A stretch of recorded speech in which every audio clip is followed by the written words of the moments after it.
다음요 면역학자이신 배영석 박사님 모시고 인구 통계에 관련된 여러 가지 이야기 듣도록 하겠습니다.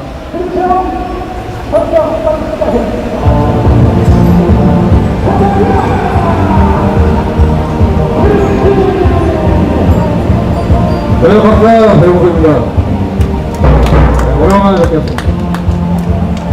여러분, 국민연금이나 이제 의료보험에 대해서 그 돈이 어떻게 들어오고 어떻게 나가고 어떻게 관리가 되는지 제대로 아시는 분이 없을 것 같아요. 왜 그런지 아십니까? 투명하게 공개를 안 하기 때문에 그렇습니다. 근데 그래도 어느 정도는 알고는 있습니다. 그에 대해서 얘기를 해드리려고 그래요. 여러분, 연금이라는 게 의료보험이라는 게 나올 때만 해도 목적은 참 순수하고 좋았습니다. 돈을 모아서 어려운 사람들을 위해서 쓰고 계속 이제 발전을 시켜 나간다 이런 취지였는데 지금 그렇지가 않아요.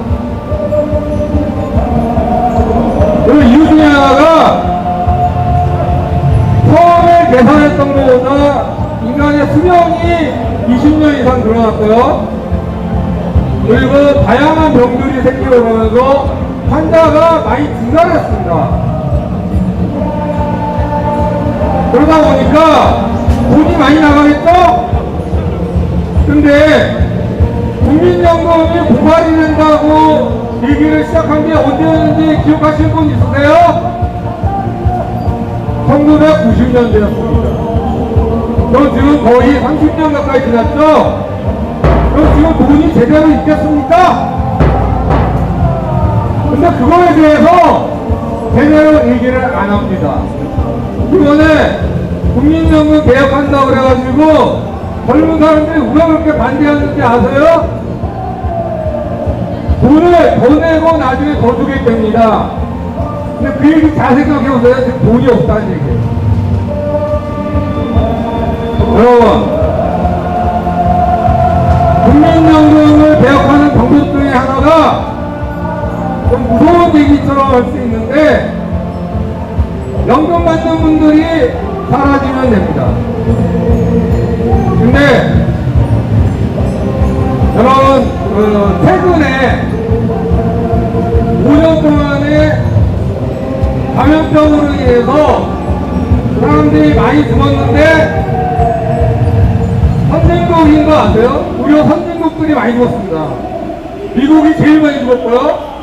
그 다음에 유럽, 아시아에서도 일본, 한국, 대만 이런 나라들이 많이 죽었어요. 반면에 인도나 아프리카나 그런 선진국들은 많이 안 죽었습니다. 그리고 재밌는 거는 지금 세계 인구 1위가 어느 나라인지 아시죠? 인도예요. 그럼 왜 의료 선진국들이 많이 죽었을까요? 그거는 그들의 의도가 있는 겁니다. 그래서 사실 여러분들이 모르는 사이에 벌써 우리나라에서도 20년 1월부터 사기 방역이 시작된 이후에 200만 명이 죽었어요. 그 중에 90%가 65세 이상입니다. 그러면은 돌아가신 분들에게는 연금이나 의료보험이 필요가 없겠죠? 이게 통계적으로 나온 얘기예요. 제가 무슨 소설 쓰는 게 아닙니다.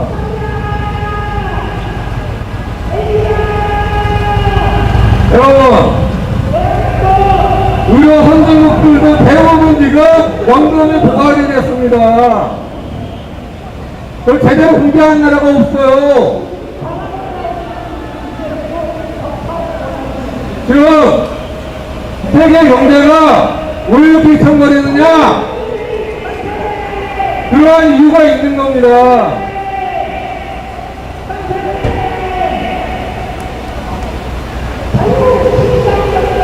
지금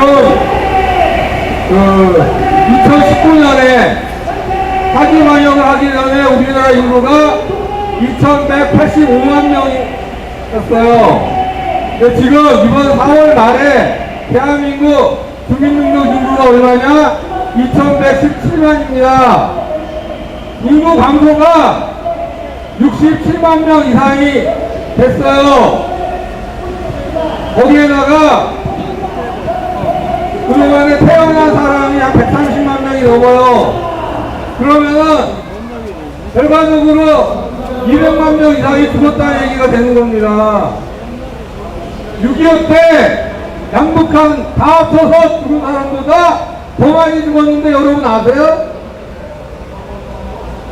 어떻게 이렇게 깜짝같이 속일 수가 있었느냐? 그게 언론의 힘입니다.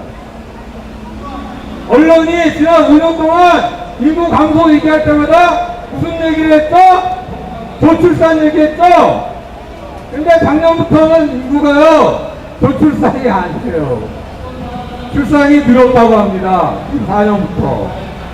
그러니까 요즘에는 인구 감소가 계속 이루어지는데도 출산 태우려고 못하는 거예요.